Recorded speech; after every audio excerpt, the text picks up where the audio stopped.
السلام علیکم ورحمۃ اللہ وبرکاتہ۔ ہم دن رات میں 5 نمازیں پڑھتے ہیں۔ 5 نمازیں مسلمانوں پر فرض ہیں، اور ان 5 نمازوں کی ایک فضیلت ہے۔ اللہ تعالیٰ نے قرآن پاک میں فرمایا قد افلح المؤمنون الذین هم فی صلاتهم خاشعون، تاکہ کامیاب ہو گئے ایمان والے وہ جو نمازوں میں خشوع اور خضوع قائم رکھتے ہیں، یعنی خشوع و خضوع کے ساتھ نماز پڑھتے ہیں۔ اور نبی پاک صلی اللہ علیہ وسلم نے فرمایا نماز میری آنکھوں کی ٹھنڈک ہے۔ اور اللہ تعالیٰ نے قرآن میں ایک اور جگہ فرمایا وَأَقَامُوا الصَّلَاةَ وَآتُوا الزَّكَاةَ کہ نماز پڑھو اور زکوٰۃ ادا کرو۔ تو نماز 5 نمازوں کی اپنی فضیلت ہے، اور اس کے علاوہ ایک اور نماز ہے جو نماز بہت فضیلت کی حامل ہے، جس کے بارے میں حدیث مبارکہ میں آتا ہے کہ جو شخص اس نماز کو پڑھتا ہے اللہ تعالیٰ اس کے لیے جنت میں محل بنا دیتے ہیں۔ اس نماز پڑھنے والے کے گناہوں کو معاف کیا جاتا ہے، اور یہ نماز جسم کے 360 جوڑ کا صدقہ ہے، اور اس نماز کے پڑھنے والے کے لیے اللہ تعالیٰ صبح سے رات تک کافی ہو جاتا ہے، یعنی اتنی زیادہ اس نماز کی فضیلت ہے۔ اور یہ نماز چاشت کی نماز ہے۔ آج کی ویڈیو آخر تک دیکھیں۔ آج کی ویڈیو میں چاشت کی نماز کی فضیلت، چاشت کی نماز کا طریقہ اور صورتیں کون سی پڑھیں، اور چاشت کی نماز کا وقت کون سا ہے، کس وقت پڑھنی چاہیے، تمام باتیں آج کی ویڈیو میں آپ کے سامنے آئیں گی۔ لیکن چاشت کی نماز کی بہت زیادہ فضیلت ہے۔ چاشت کی نماز کے بارے میں پیارے نبی جناب رسول اللہ صلی اللہ علیہ وسلم نے ارشاد فرمایا کہ جو شخص چاشت کی نماز پڑھتا ہے اللہ تبارک و تعالیٰ اس کے سارے گناہوں کو معاف فرما دیتے ہیں، اگرچہ وہ سمندر کی جھاگ کے برابر ہی کیوں نہ ہو۔ چاشت کی نماز کی جو شخص پابندی کرتا ہے اس کے سارے گناہوں کو مٹا دیا جاتا ہے، معاف کر دیا جاتا ہے۔ اسی طرح رسول اللہ صلی اللہ علیہ وسلم نے ارشاد فرمایا کہ جب صبح انسان بیدار ہوتا ہے اس کے جسم کے 360 جوڑ پر صدقہ لازم ہوتا ہے۔ اب انسان روزانہ صدقہ پیسے خرچ کر کے دینا مشکل ہوتا ہے، تو آپ صلی اللہ علیہ وسلم نے ارشاد فرمایا کہ جو شخص 2 رکعت پڑھ لے، صبح 2 رکعت چاشت کی پڑھ لے، اس کے تمام 360 جوڑ کا صدقہ ادا ہو جاتا ہے۔ سبحان اللہ، کتنی پیاری بات آپ صلی اللہ علیہ وسلم نے ارشاد فرمائی کہ صبح انسان کے 360 جوڑ کا صدقہ لازم ہوتا ہے، اور 2 رکعت چاشت کی نماز پڑھنے سے 360 جوڑ کا صدقہ ادا ہو جاتا ہے۔ تو کتنا آسان ہے، غریب سے غریب آدمی بھی اپنے 360 جوڑ کا صدقہ دے سکتا ہے۔ اسی طرح آپ صلی اللہ علیہ وسلم کی ایک اور حدیث مبارکہ ہے جس میں آپ صلی اللہ علیہ وسلم نے ارشاد فرمایا کہ اللہ اکبر کہنا بھی نیکی ہے، الحمدللہ کہنا بھی نیکی ہے، سبحان اللہ کہنا بھی نیکی ہے، لا الہ الا اللہ کہنا بھی نیکی ہے، امر بالمعروف نہی عن المنکر یعنی نیکی کا حکم دینا، برائیوں سے روکنا، یہ بھی نیکی ہے۔ آپ صلی اللہ علیہ وسلم نے ارشاد فرمایا کہ جو شخص 2 رکعت پڑھ لیتا ہے وہ ان تمام کی طرف سے کافی ہو جاتی ہے۔ اگر اس نے ذکر نہیں کیا، تسبیحات نہیں پڑھی، لیکن 2 رکعت پڑھ لی تو یہ سارے ذکر و اذکار کا، تسبیحات کا ثواب اسے مل جائے گا۔ تو 2 رکعت کتنی پاور رکھتی ہیں، کتنی فضیلت رکھتی ہیں۔ تو اس نماز کی بہت زیادہ فضیلت ہے، بہت زیادہ بابرکت نماز ہے، اور اس نماز کو صلاۃ الضحیٰ بھی کہا جاتا ہے۔ والضحیٰ، اللہ تعالیٰ نے ضحیٰ کے وقت کی قسم کھائی ہے۔ واللیل اذا سجا، تو ضحیٰ کے وقت کی اللہ تبارک و تعالیٰ نے قسم کھائی ہے۔ تو اس وقت کی اللہ تعالیٰ نے قسم کھائی ہے، تو یہ وقت کتنا بابرکت ہوگا، کتنا اللہ کو محبوب ہے یہ وقت کہ جس کی قسم کھائی والضحیٰ کہہ کر۔ اور یہ چاشت کی نماز کا وقت ہوتا ہے۔ ضحیٰ کہتے ہیں کہ جب سورج کی روشنی یہ بڑھ جائے، سورج روشن ہو جائے، دھوپ کی کرنیں بڑھ جائیں، تو اس کو ضحیٰ کا وقت کہا جاتا ہے۔ تو اس کو چاشت کی نماز کا وقت بھی کہتے ہیں، چاشت کی نماز بھی کہتے ہیں، اور صلاۃ الضحیٰ بھی کہتے ہیں۔ تو اس وقت کی اللہ تعالیٰ نے قسم کھائی ہے، اور جو شخص چاشت کی نماز پڑھتا ہے اللہ تعالیٰ اس کے رزق میں برکت عطا فرماتے ہیں، اس کے لیے رزق کے دروازے کھولتے ہیں۔ یہ رزق لانے والی، روزی لانے والی نماز ہے۔ تو اس نماز کی بہت زیادہ فضیلت ہے۔ ایک صحابی تھے، آپ صلی اللہ علیہ وسلم کے صحابی، آپ کے شاگرد تھے۔ اب صحابی کو رزق کے حوالے سے بڑی مشکل تھی، پریشانی تھی۔ ایک مرتبہ سفر سے آئے تو آ کر گھر میں کھانا پوچھا تو گھر والوں نے کہا کھانا نہیں ہے۔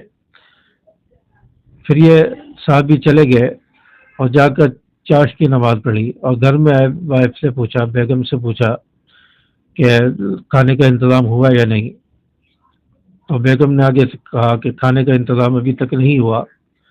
تو یہ صحابی پھر چلے گئے، پھر چاش کی نماز 2 رکعت اور پڑھی، پھر دعا مانگی اللہ تعالیٰ سے، پھر گھر آئے، پھر پوچھا کھانے کا کوئی انتظام ہوا ہے یا نہیں۔ جواب ملا ابھی تک کھانے کا انتظام نہیں ہوا۔ تیسری بار پھر یہ چلے گئے اور 2 رکعت مزید چاش کی نماز پڑھی اور اللہ تعالیٰ سے خوب دعا مانگی۔ اب گھر آئے تو پوچھا کہ کھانے کا کوئی انتظام ہوا ہے۔ تو بیگم نے کہا، اہلیہ نے کہا کہ آٹے کی جو چکی تھی وہ اب چلنا شروع ہو گئی ہے، خود بخود چلنا شروع ہو گئی ہے اور اس سے آٹا نکلنا شروع ہو گیا ہے۔ تو یہ صحابی گھر آ گئے اور وائف سے کہا، اہلیہ سے کہا کہ اب اس آٹے کو گوندھ کر روٹی بناؤ۔ تو اہلیہ نے آٹا جمع کرنا شروع کیا، آٹا گوندھ کے روٹی بنائی اور وہ چکی چلتی رہی، چکی سے سارے برتن ڈرم وغیرہ سب بھر لیے آٹے سے۔ اب بھی وہ چکی چلتی جا رہی ہے۔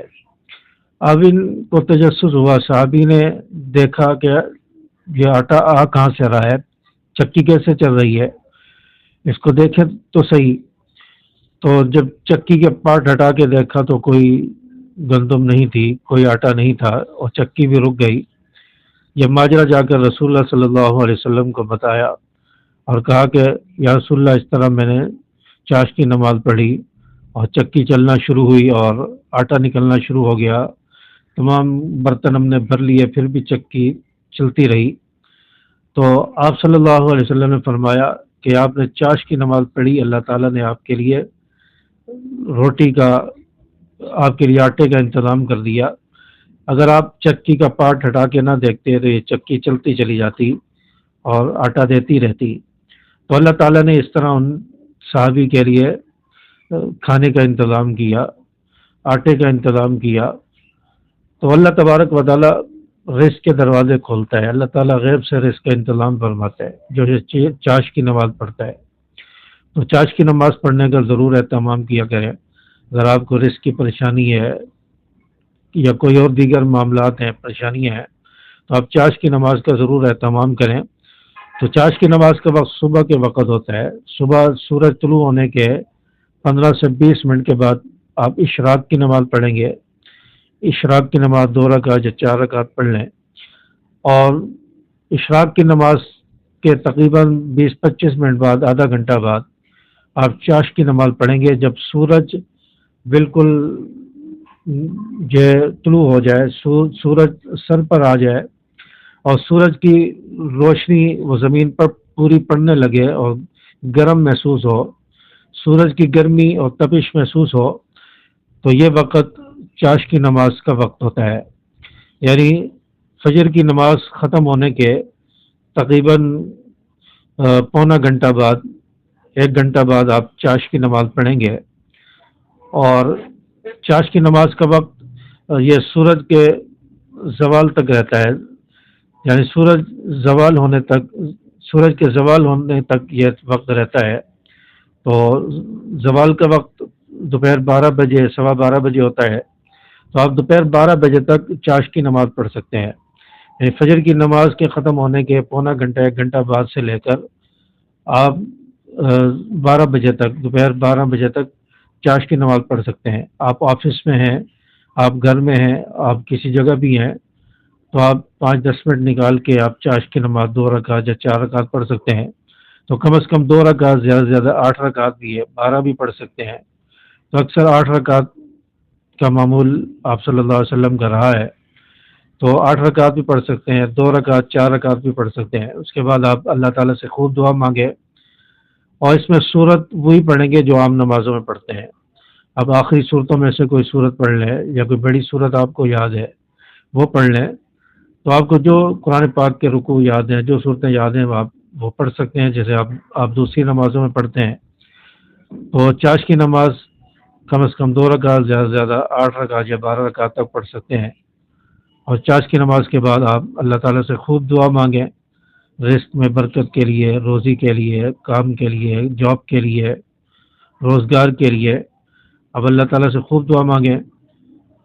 تو امید ہے کہ میری باتیں آپ کو سمجھ آئی ہوں گی۔ اگر آپ کے ساتھ بھی روزی کے مسائل ہیں، آپ بھی پریشان ہیں، اور آپ کے بھی گناہ بہت زیادہ ہے، آپ بھی نیکی حاصل کرنا چاہتے ہیں، 360 جوڑ کا صدقہ ادا کرنا چاہتے ہیں، تو آپ چاش کی نماز کا ضرور اہتمام کریں، اور ویڈیو میں کمنٹس کے نیچے ضرور لکھیں کہ ہم چاش کی نماز ضرور پڑھیں گے، اور اس ویڈیو کو اپنے دوستوں کے ساتھ شیئر کریں، اور ویڈیو کو لائک بھی کریں، چینل کو سبسکرائب کر کے بیل کے آل بٹن کو پریس کر دیں۔